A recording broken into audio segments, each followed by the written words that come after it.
مفتی محمد الماس صاحب قاسمی، جن کے سحر انگیز خطاب سے ہم اور آپ مستفیض ہو رہے تھے۔ حضرات،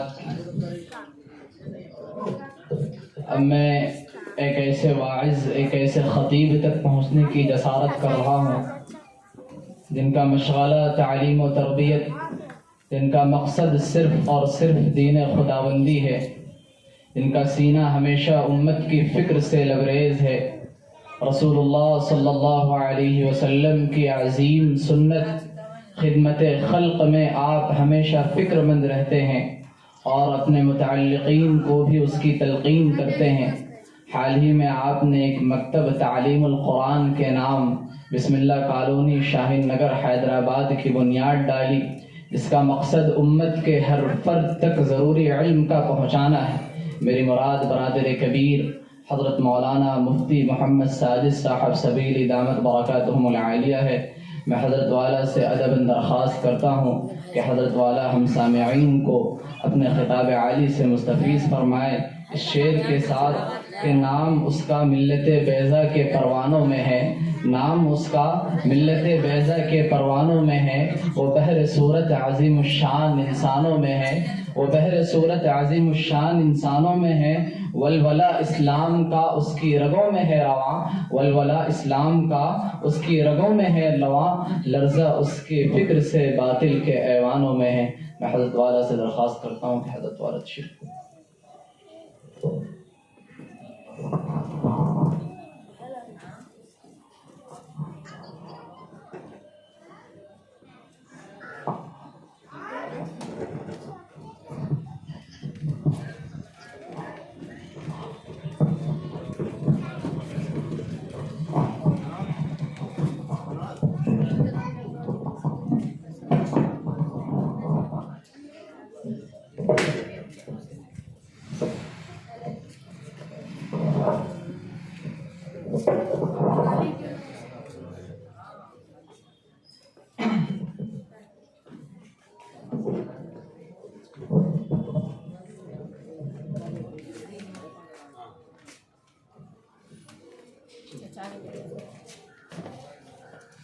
الحمد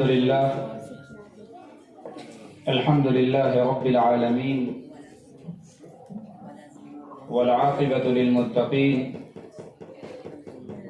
والصلاة والسلام على سید المرسلین محمد بن عبد اللہ الامین وعلى آلہ وصحبہ اجمعین، اما بعد۔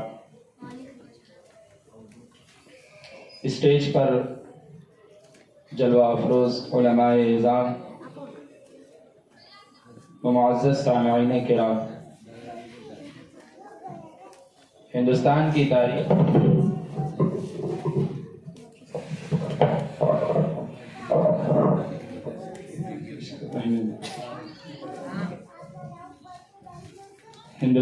تاریخ میں دو دن نہایت اہمیت کے حامل ہیں۔ ایک 15 اگست 1947 میں ہمارا یہ ملک آزاد ہوا، اور دوسرا 26 جنوری جس دن ہمارے ملک کا دستور اور قانون بنا۔ میرے عزیزوں، کیا جشن کے یہ ایام ہمیں صرف اور صرف ایک دو انگلیاں کٹا کر مل گئی ہے،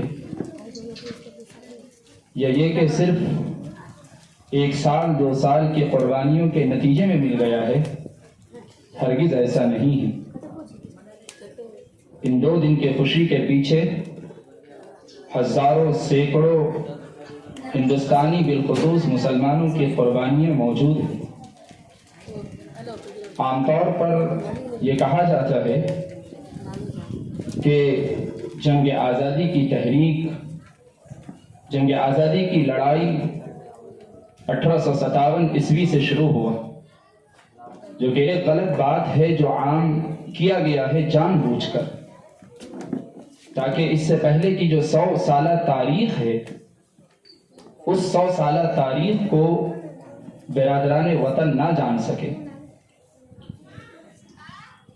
میرے بھائیوں، در حقیقت انگریزوں سے لڑائی کا آغاز 1857 عیسوی سے نہیں بلکہ 1757 عیسوی سے ہوا تھا، اور جس میں سب سے پہلے حصہ لینے والے وہ شخص تھے جو ہمارے اور آپ کے قبیلے سے تعلق رکھتے ہیں، یعنی وہ نواب سراج الدولہ ایک مسلمان شخص تھا جس نے 1757 میں سب سے پہلے جنگ آزادی کی لڑائی لڑی ہے۔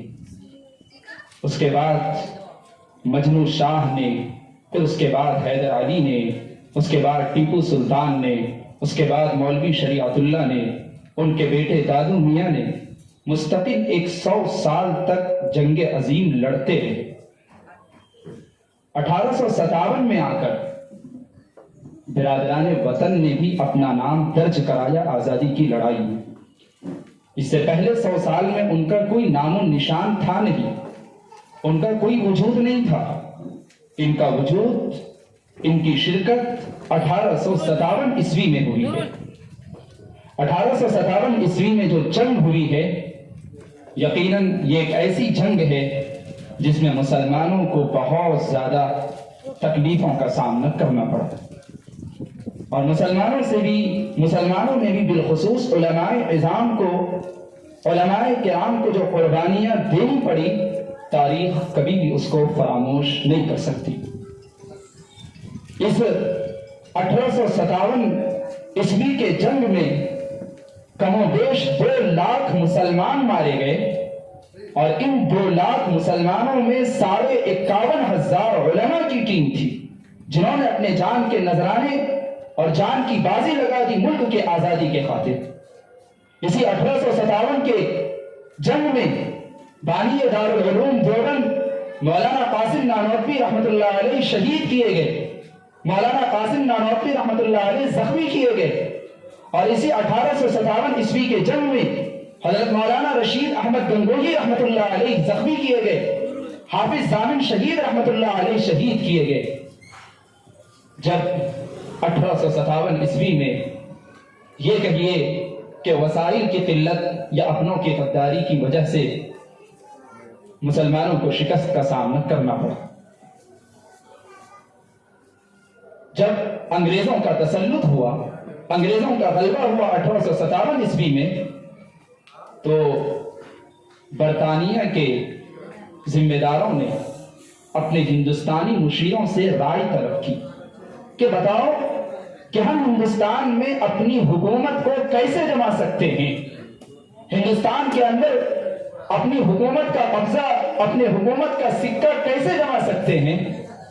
تو ہندوستانی مشیر جو انگریز کا تھا، اس نے جواب دیا اپنے برطانیہ کے ذمہ داروں سے، اپنے برطانیہ کے حکومتوں سے، کہ خدا کی قسم ہندوستان کے اندر مسلمان قوم بیدار ہے، مسلمان قوم زندہ ہے، اور جب تک ان مسلمانوں میں جذبہ جہاد موجود ہے، اس وقت تک ہم مسلمانوں کو ختم کیے بغیر، ان کے سینے سے جذبہ جہاد کو ختم کیے بغیر ہندوستان پر اپنی حکومت قائم نہیں کر سکتے۔ اور اس کے بعد اس نے کہا مسلمانوں کو بھی ختم کرنے سے پہلے ایک اور چیز کو ختم کرنا ہے، اور وہ ہے علماء اور ان کی مقدس کتاب قرآن کریم۔ ان 2 چیزوں کو پہلے ختم کرنا پڑے گا، تو پھر جا کر ہم ہندوستان پر اپنی حکومت کا سکہ جما سکتے ہیں، اپنی حکومت قائم کر سکتے ہیں۔ چنانچہ 1857 کے بعد انگریزوں نے 3 سال تک علماء کو پھانسی دینے کا، علماء کو قتل کرنے کا سلسلہ جاری کیا۔ 1864 سے لے کر 1867 عیسوی تک انہوں نے 14,000 علماء کو پھانسی کے پھندے پر چڑھا دیا، اور کتنے قرآن کریم کے نسخے جلا دیے۔ میرے بھائیوں، اس کے بعد اللہ تبارک و تعالی ایک ایسا دن بھی لاتا ہے جس دن اس ملک کے آزادی کا سورج طلوع ہوتا ہے۔ جب ہمارا ملک ہندوستان 15 اگست 1947 کو آزاد ہو گیا، تو اب سوال یہ اٹھا کہ اس ملک کو کس رخ پر چلایا جائے، اس ملک کا دستور، اس ملک کا قانون، اس ملک کا کانسٹیٹیوشن کیسا ہو۔ اقلیت اور اکثریت کے درمیان حقوق کس طرح سے تقسیم کیے جائیں، چنانچہ اس کے لیے 26 نومبر 1949 میں ایک دستور کو بنایا گیا اور اس کو نافذ کیا گیا 26 جنوری 1950 عیسوی کو، جس کے ہر سال آنے پر ہم اور آپ خوشیاں مناتے ہیں، جس تاریخ کے دوبارہ ہر سال آنے پر ہم اور آپ خوشیاں مناتے ہیں۔ میرے بھائیوں، جمہوریت کیا ہے یہ ایک الگ بحث ہے۔ میں صرف اور صرف آپ سے یہ کہنا چاہوں گا کہ جمہوری نظام میں، جمہوری طرز حکومت میں جو قانون بنایا گیا تھا، جو دستور بنایا گیا تھا، اس میں کل 7 حقوق تھے، جن میں سے ایک حق آزادی بھی تھا اور مذہب پر چلنے کی آزادی بھی تھی۔ میں تمام حقوق کا تذکرہ کیے بغیر صرف یہ ایک حق کی بات کرتا ہوں جس کے اندر ہمارے ملک کے قانون میں یہ لاگو کیا گیا، ہمارے ملک کے کانسٹیٹیوشن میں یہ قانون بنایا گیا کہ ہر فرد کو مذہبی آزادی کا حق حاصل ہوگا۔ ہر فرد جو مذہب اختیار کرنا چاہے، خواہ ہندو بننا چاہے، خواہ مسلمان بننا چاہے، خواہ وہ سکھ بننا چاہے، خواہ وہ عیسائی بننا چاہے، ہر ایک کو اپنے مذہب پر چلنے کا حق حاصل ہوگا۔ لیکن آج معاملہ اس کے برعکس ہے۔ آج مذہب کے نفرت کے دیوار کو کھڑا کیا جا رہا ہے، اقلیت اور اکثریت کے درمیان لڑائی لگائی جا رہی ہے، جو حق دیا گیا تھا اس حق کو چھیننے کی، سلب کرنے کی کوشش کی جا رہی ہے۔ جبکہ اس ملک کے پہلے وزیر اعظم پنڈت جواہر لال نہرو نے ایک جملہ کہا تھا، ایسے ماحول میں جب ماحول مذہب کی دیوار، مذہبی چنگاری الجھ رہی تھی، مذہبی چنگاری زوروں پر تھی، اس وقت پنڈت جواہر لال نہرو نے جملہ کہا کہ ہم سب مادر وطن کے فرزند ہیں، ہم سب مادر وطن کے بیٹے ہیں، میں اپنے قول اور عمل کے ذریعہ مذہب کے اس نفرت کے دیوار کو سلگتا ہوا نہیں دیکھ سکتا۔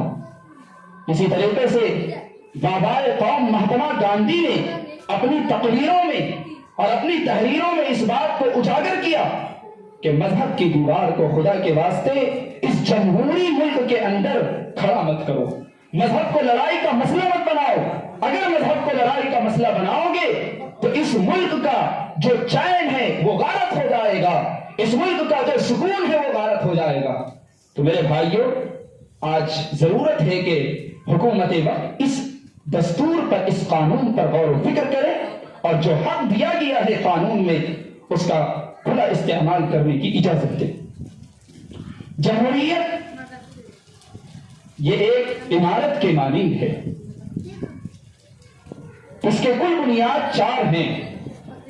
اگر یہ 4 بنیاد صحیح رہا، اگر ان 4 بنیادوں کو، ان چاروں بنیادوں نے اپنے اپنے فرائض انجام دیے تو یقیناً یہ جمہوریت کی بقا ہوگی۔ اور اگر ان چاروں میں سے کسی نے بھی اگر اپنی ذمہ داری میں کوتاہی کی تو پھر ڈر ہے کہ جمہوریت ختم ہو جائے۔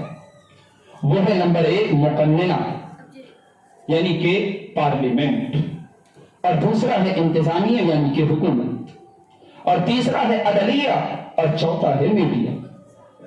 ان 4 ستونوں کو اپنے اپنی ذمہ داری صحیح طریقے سے ادا کرنے کی ضرورت ہے۔ اگر ان چاروں نے اپنی ذمہ داری صحیح طریقے سے ادا کی تو جمہوریت کی بقا ممکن ہے، اور اگر ان چاروں نے اپنی ذمہ داری میں سے کوتاہی کی تو جمہوریت بالکل ختم ہو جائے گی۔ آج ہندوستان میں نہ جمہوریت مکمل طور پر مضبوط ہے جیسا کہ یورپ اور امریکہ کے اندر مضبوط ہے، اور نہ ہی مکمل طور پر فنا ہو چکی ہے جیسا کہ مصر کی صورتحال ہمارے نظروں کے سامنے ہے۔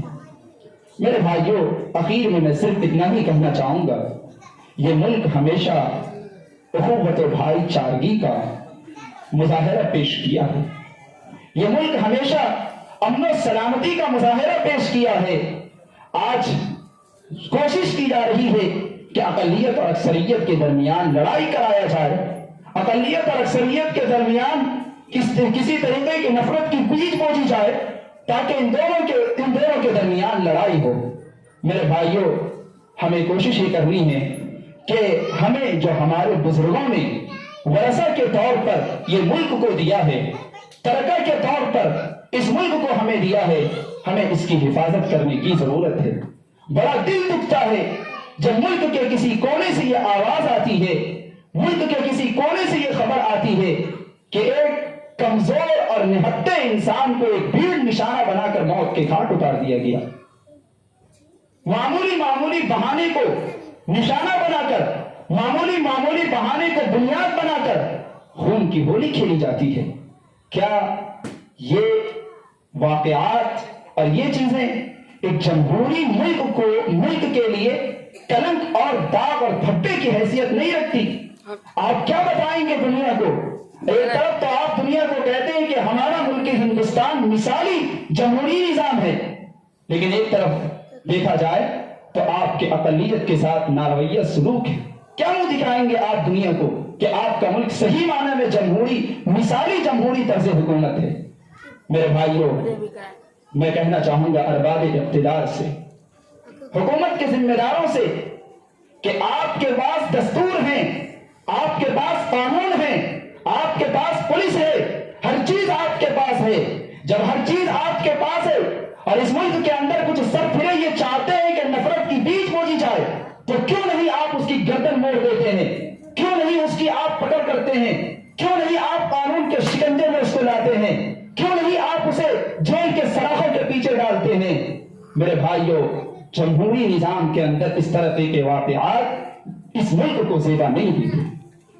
اخیر میں صرف اتنا کہ اگر جمہوری نظام کو برقرار رکھنے کے لیے اور اس سرفرے لوگوں کے سروں کو موڑنے کے لیے، ان کے گردنوں کو موڑنے کے لیے اگر آپ طاقت نہیں رکھتے ہیں تو آپ سے یہ ادباً درخواست ہے کہ اخلاقی طور پر آپ اپنی ذمہ داریوں سے مستعفی ہو جائیں۔ جب آپ طرز حکومت کو نہیں چلا سکتے، نظام حکومت کو نہیں چلا سکتے، تو آپ کا اخلاقی فریضہ ہے کہ آپ اپنے ذمہ داریوں سے، اپنے کرسیوں سے مستعفی ہو جائیے۔ میدان کے اندر دوسرے قسم کے افراد آئیں گے، ہندو، مسلم، سکھ، عیسائی، انصاف پسند افراد میدان میں آئیں گے اور اللہ ان کے ذریعہ نظام حکومت کو چلائے گا۔ اقتدار پر آنے والے لوگ ہمیشہ کے لیے نہیں آتے۔ ایوان حکومت کے کانوں تک یہ بات پہنچائی جائے کہ اقتدار پر آنے والے لوگ مستقل نہیں آتے ہیں۔ اللہ تبارک و تعالیٰ ان چیزوں کو بدلتا رہتا ہے۔ آج کسی کی حکومت ہے، کل کسی کی حکومت ہوگی۔ بس ہماری اور آپ کی مشترکہ ذمہ داری ہے کہ ہم اس ملک کی جمہوریت کو باقی رکھیں، اس ملک کے دستور کو باقی رکھیں، اس ملک کے کانسٹیٹیوشن کو باقی رکھیں۔ جو ترکہ ہمیں ملا ہے وراثت میں، اس کی ہم حفاظت کریں۔ میں آخر میں بس راحت اندوری کے اس شعر کے ساتھ میں اپنی بات کو ختم کرنے کی کوشش کروں گا۔ راحت اندوری نے بڑا اچھا شعر کہا تھا کہ جو آج صاحب مسند ہے کل نہیں ہوں گے، جو آج صاحب مسند ہے کل نہیں ہوں گے، کرایہ دار ہے ذاتی مکان تھوڑی ہے، سبھی کا خون ہے شامل یہاں کی مٹی میں، کسی کے باپ کا ہندوستان تھوڑی ہے۔ وآخر دعوانا الحمدللہ رب العالمین۔